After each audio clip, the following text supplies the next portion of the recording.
Hello, everybody. Today we are here for yet another interview, the first, or at least the first that we're recording for OWCS Stage 4. I'm here with Wheats, head coach for NRG Shock, Winthrop University, coming off of a very strong performance in Stage 3 and I think with Sweden in your sights more than anything else at this point, right?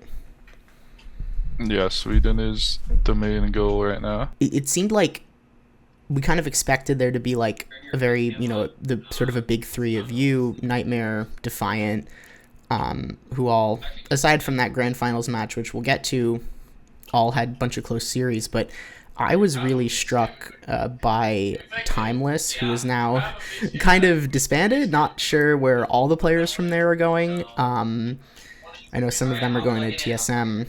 Not sure about some of the others, but that Map 5 series with Nightmare, do you think it's still going to be those three teams, Defiant, NRG, Nightmare, representing North America at Stockholm, or do you think there's another team that could sneak up and grab one of those spots? I think if anyone could grab one of the spots, it would be the new TSM. I think they fixed a lot of their weaknesses with their roster change, and I don't know. I think they're going to be pretty good. So definitely TSM. And then I think like time was blowing up made two teams stronger. I don't think it's public what the rest of the guys are going to, but so I think there's going to be like five pretty solid teams. Well, not pretty solid. This interview is probably not going up till after this Swiss stage. So okay. If you want to, because I actually don't know. Okay. So I think if you don't want to they're share, going to Citrus Nation. Really? So I think like half of them like went they split in half pretty much. Like the one's not on TSM. The So ISU guys, basically. yeah. Interesting. So That's yeah, I think there's like that's really TSM interesting. and them will probably. I think TSM's gonna be better than Citrus Nation, and then I think us and Nightmare are pretty even. I still think Toronto's better than everyone. So speaking of which, you guys beat Toronto in thrilling fashion. That match was crazy. Yeah. But I want to ask, what do you think changed or was different between the first time you played Toronto and then the rematch with them in the grand finals? Because obviously you got kind of whooped in grand finals. Yeah, I think in grand finals we just tried to do more of the same, but they were in full counter pick mode, and I don't think we really existed as a core long enough do to go that deep in the counter picks. Like we were kind of just good at what we were good at. We weren't really as adaptable, especially with the big lineup changes. So, but I'm not really too worried about it. I think with time we're going to become more and more adaptable. Yeah, you feel like And playing them the first time kind of gave them the playbook to beat you in the yeah, rematch. Yeah. yeah, and I think beating them straight up like was good for us too. Like they had to play counter picks. They couldn't really mirror us, so I'm still proud of that. Yeah. That is obviously a big difference between you and Toronto, is you have this big maximum number of players. They have minimum number of players. So how do you as a coach, both in game and also as you're kind of deciding, okay, this is our starting five, or our default five, how do you determine those substitutions? Last meta was like super easy because the maps where you played hit scan, you generally played off tank and double flex. So it's just like we had this like UV and tree are always in, and then the three other guys are just rotating out like Right. based on map pick. So it was like super easy. This meta is probably gonna be more five-man lineups playing because it seems to be more of a like not like as map dependent meta. So How do you come to the conclusion, particularly I'm thinking in terms of kind of making UV the sort of starting flex support over Cal? Like, how did that decision come to be? uh I think UV's just I think he has like really strong comms and he's really smart about the game. He's like a in-game coach pretty much, so you kind of always Interesting. want to have him in.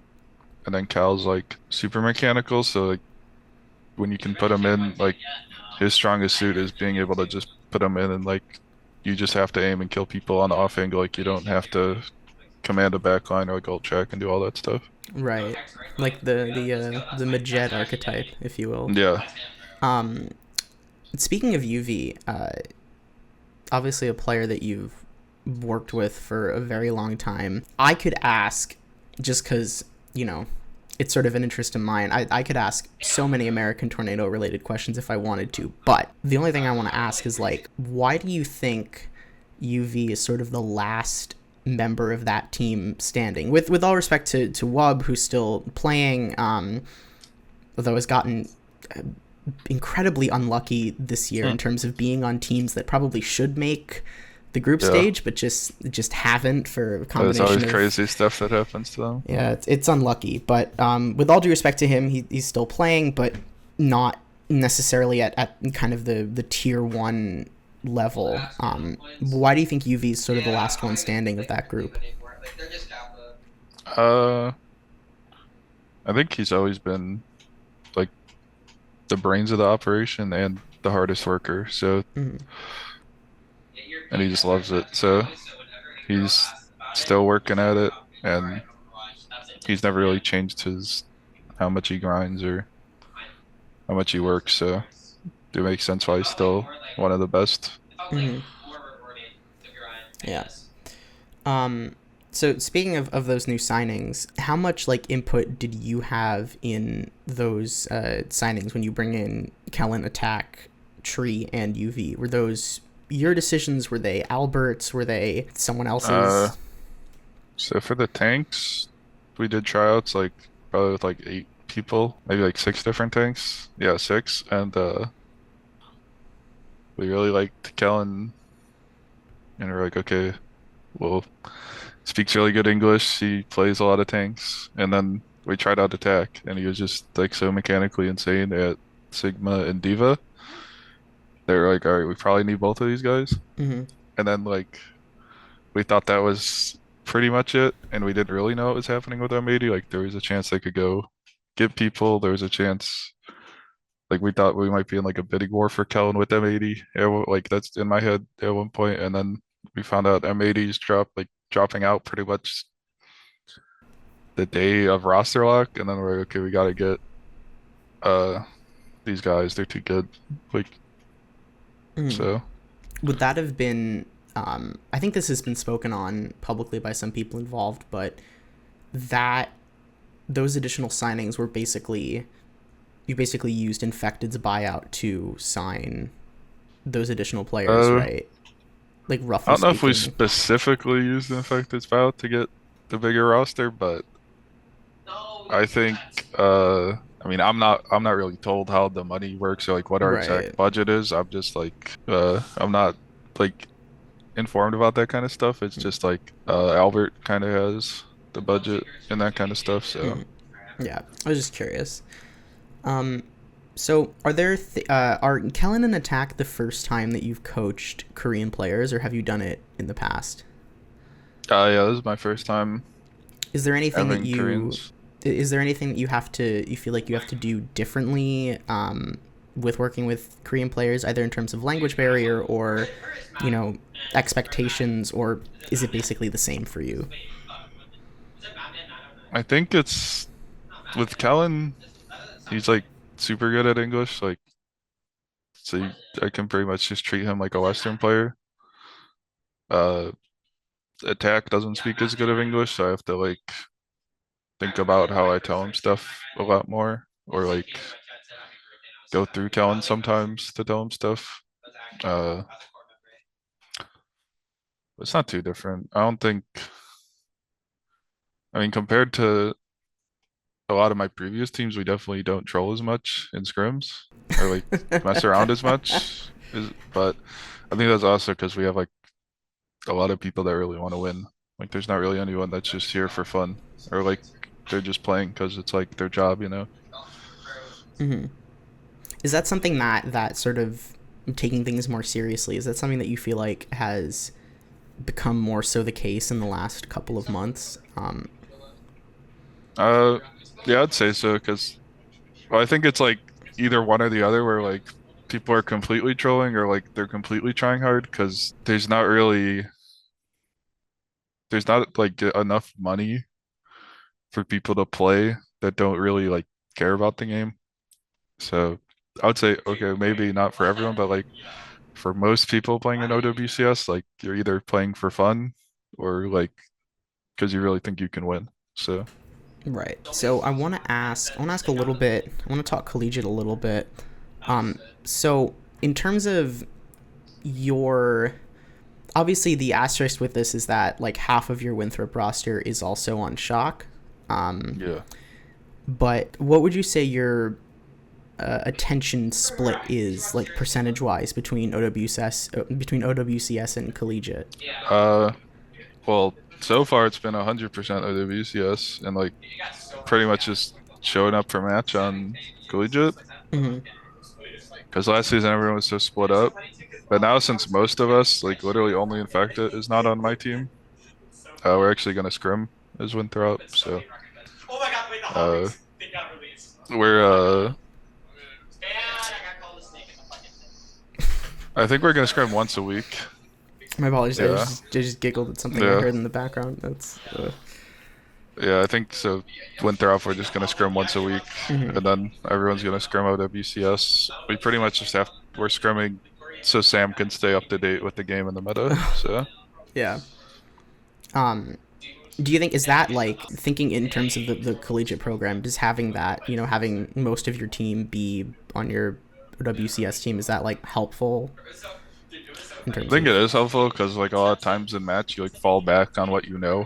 So like the thing that even if we don't scrim as much, we scrim so much. Even if in fact it's on another team, most of the scrim teams are scrimming the same stuff on the same map. So it's like really small differences on how you do stuff. So people can generally get together. And it mm-hmm. also helps that Infected and UV talk a lot, so they kind of just bridge the gap of Right. us not scrimming as much. In terms of like the sort of the program, um, how would you compare like your time at ISU to now being here at Winthrop, just in terms of the organizational setup, other aspects? Not necessarily, which is, I'm not asking like better or worse, but just, how are they Yeah. similar or different? Uh, I enjoyed my time at OSU. I uh think at ISU we were, the school is like so much bigger that you treat it more like there's a lot of times where it's like, you're one of like you guys are like 10 of 20,000 students. Like we can't do this just for you.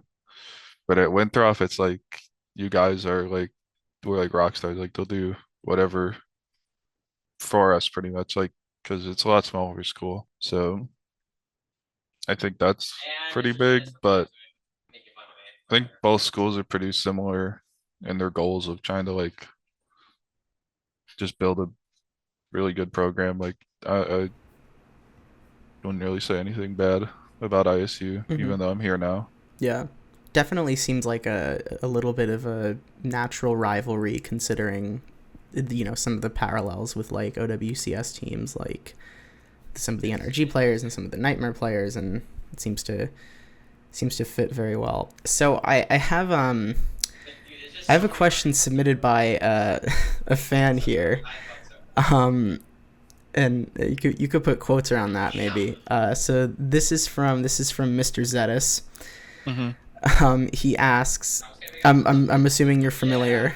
Yeah, yeah, Rex editor. Yeah. He asks, why was infected not kicked out of the facility sooner?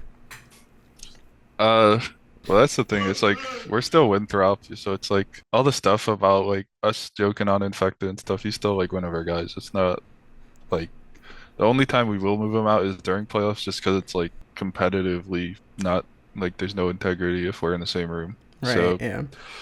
So it's like you actually have to move him. Like I don't know if it's in the rule book, but like for us it makes no sense. So Yeah. Seems like for a like scrims and stuff, like we're both our teams are loud. It's not like he's like Rack will be streaming. He's just as loud as Infected. yeah. So Um.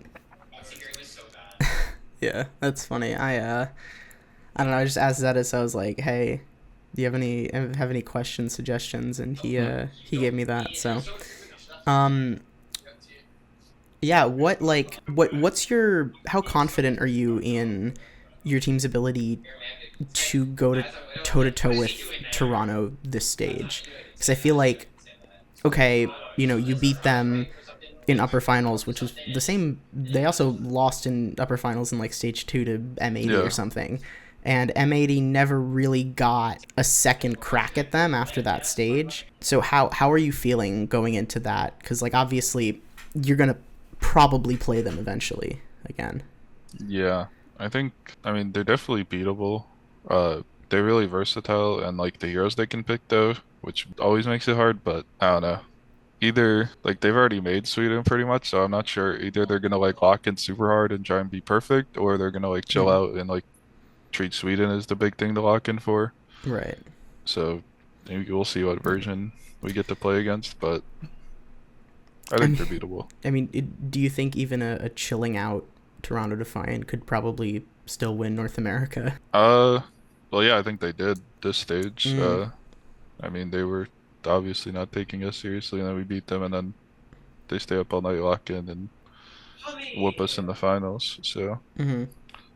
it's just up to them, kind of how hard they TSM. want to work. But even if they work hard, I think if we work our hardest and like more time together as a team, I think it'll be a close series. Mm-hmm. Yeah, another matchup that I think a lot of us, who were watching stage three, were kind of assuming there would be a match at some point between NRG and Nightmare, and that never happened. Um, Yeah, because mainly because you beat Defiant, but I'm wondering like how do you think that maybe would have gone, and how do you think it might go in stage four if it happens, which hopefully it will, because I think that'd be awesome. It would be fun. stage three, I don't know, we were pretty even, like just based on scrims. Mm-hmm. Sometimes we'd have their number, sometimes they'd have our number. So it's hard to say what would happen in a match because people kind of usually play better or worse in matches. So,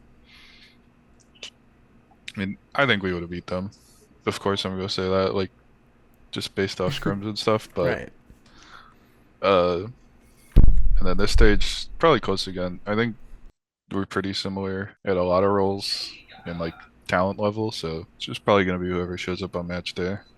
It's the better team. Is North America on the Juno train as much as Asia Yes. is? Yeah. Is Yeah, NA? it'll Because I know definitely be Asia was. Juno.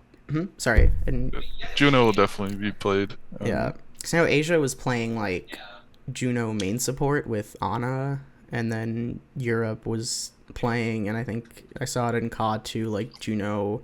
They put their flex support on Juno and player with Brig. Which of Yeah, those is North America leaning more towards? I think it's both. Kind Mm, of switching. I don't know.